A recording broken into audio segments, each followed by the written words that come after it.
Today we're going to be reviewing the Alienware M17. This is the 2013 version, which supports the Intel Core i7 4th generation Haswell processor.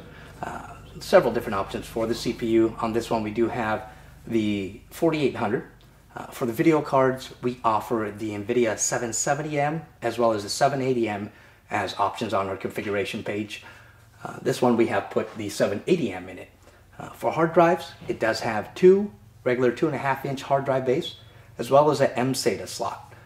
This one we have put a 256 gigabyte Plextor PX M5M for the mSATA drive, and we have 1 terabyte on there for storage as well.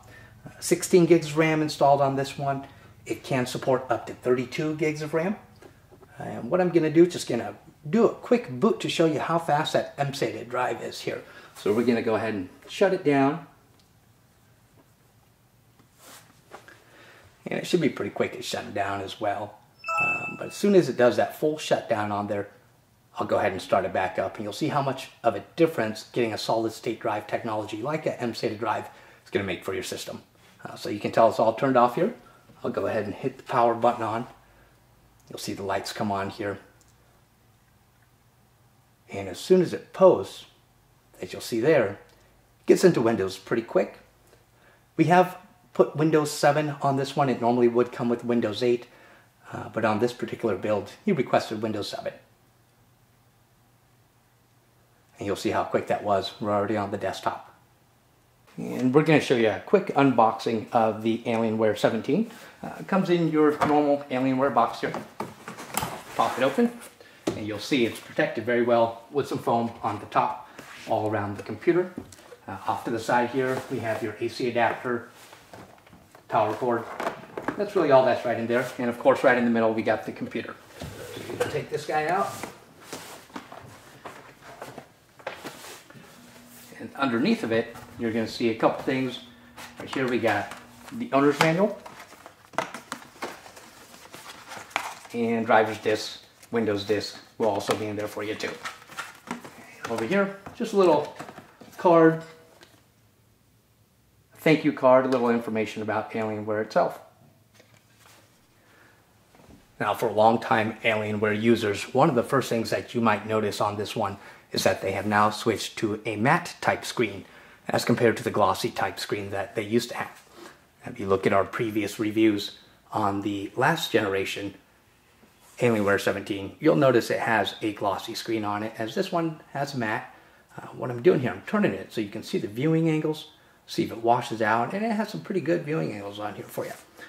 Also, a big thing in my opinion that I really like is there's no reflection. So you might notice on this one, you don't see the camera, and it's pointed right at it. If you look at our previous one, you'll notice that there is quite a bit of reflection from that glossy type screen. And there are benefits to a glossy type screen. Some people just like that more vibrancy that they have on there. But some people also like the matte type screen. Me personally, I do like the matte better, and I think the screen looks really good. I'll fold it down here a little bit so you can also see viewing angles when the screen's going closed. And then I'll also open it up so you'll see it's pretty good. So it doesn't wash out too bad until you get up. About the most it'll go right there. But that's going to be one of the major differences that you're going to find on there. And that's really going to come down to preference and, of course, maybe what you're using it for as well. All right, we're just going to go over the ports with you real quick. Looking on the left-hand side, first thing you're going to see is the power port, followed by a Kensington lock. We have our HDMI here, and they've actually changed it to one HDMI port that does input and output. Last year's model had two separate ones on opposite sides, one on the left-hand side, one on the right-hand side. One was for in, one was for out, so you could hook up two at the same time. This generation, they've just used one, so unfortunately you can't hook up two HDMI sources at the same time, one in and one out. Next to it is going to be your display port. And then we got your USBs, two of those right next to it there. The first one does have power through on there, so if your computer is off, you're charging your phone or your iPod or something like that, you're going to continue to get the charging that you want out of there. Followed by, we got 3 audio ports on there. Got your mic in, your headphone.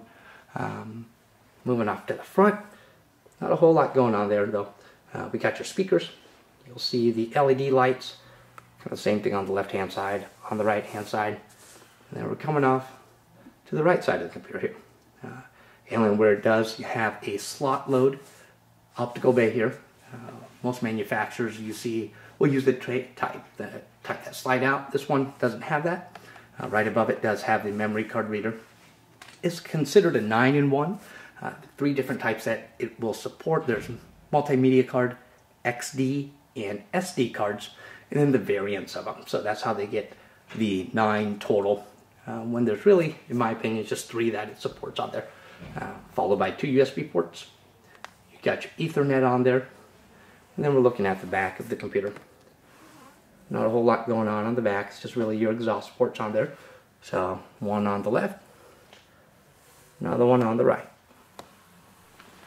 And let's take a look at some of the lighting that Alienware includes with the 17-inch model here. As you've probably seen, we have the lights that go all the way around the perimeter there. It's on the front, it's on the left, it's on the right.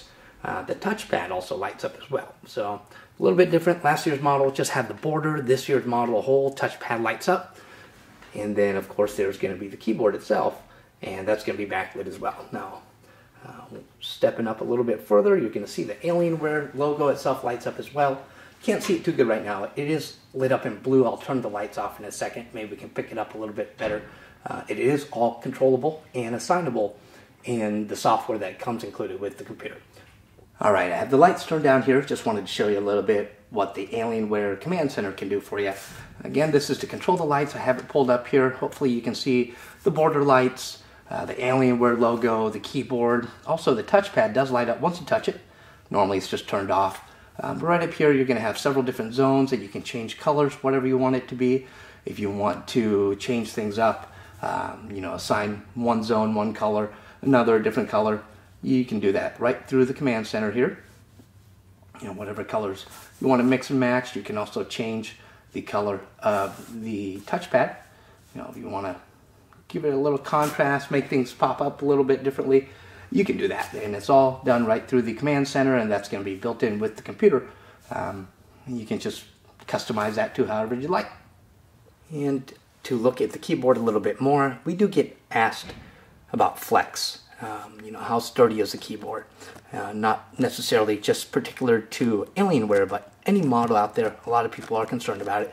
You'll see I'm giving it some pretty good pressure there, and it's really giving no flex at all. Just a regular keyboard, keys getting pressed, but nothing beyond that. So it's a really sturdy keyboard.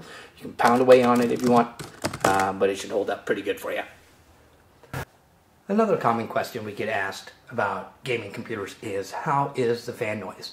Right now the computer is on. It's on idle, so nothing really stressing it. And you can hear there's really not much going on with it. Just a little ambient noise, background noise, but for the fan itself, you're not going to hear a whole lot. Now what I'm going to do, just put 3D Mark Vantage on there. I'll go ahead and get that started up, and we'll see if the fans kick up at all.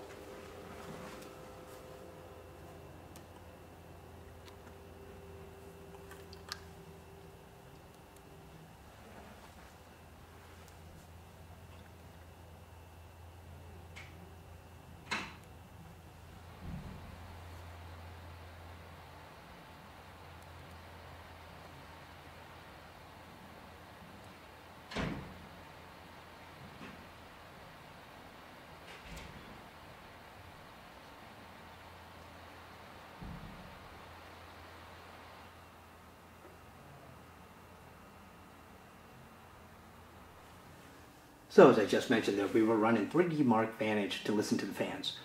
Checking out the scores that it came out with, very nice. Again, this is the 780M 4GB by NVIDIA and the Intel i7 4th generation 4800.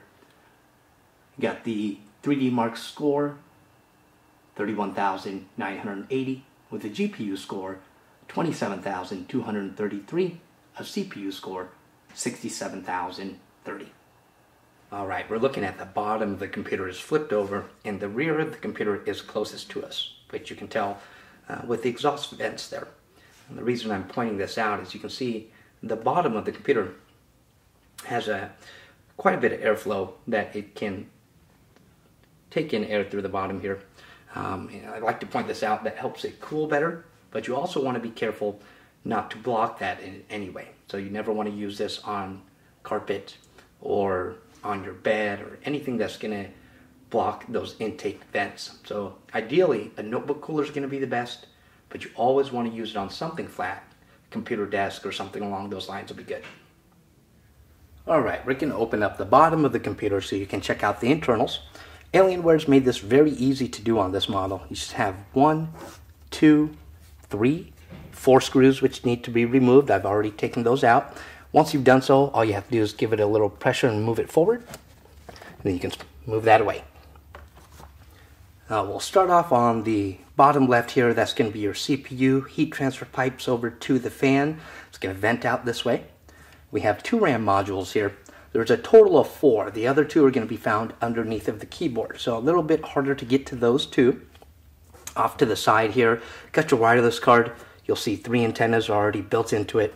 You have your CMOS battery. Above it, 1 2.5-inch hard drive bay. Again, on this model, we have that 1 terabyte in there. Got your battery right in the middle. Optical drive off to the side. Your second fan, and this fan is for your GPU. You'll notice the heat transfer pipes move over here. Got the GPU right in the middle.